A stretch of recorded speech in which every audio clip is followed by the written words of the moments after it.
Está bueno ya. Que se mueva. ¿Qué es lo que pasa? ¿Qué es lo que está pasando aquí? No se vaya todo. Rápido. Miren, carajo, que usa acuario satánico aquí.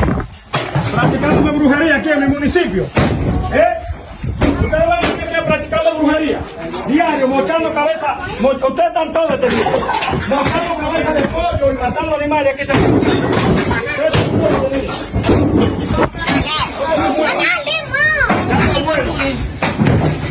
Santuario satánico aquí. Oye, no te me muevas de ahí. No te me muevas de ahí. No te me muevas. No te me muevas. No te me muevas. No se me mueva. Todos los días practicando brujería. No se lo voy a permitir aquí en mi municipio. No se puede.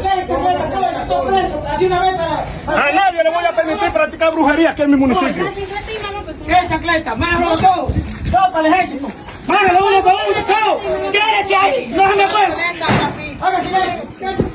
Señor, señor. Señores, miren, todos los días yo tengo la prueba, los videos, las evidencias. Aquí matan animales, mochan cabeza de pollo, hacen de todo, pentagramas satánicos, vaina diabólica aquí diario. Y eso no lo voy a permitir en mi municipio. A nadie.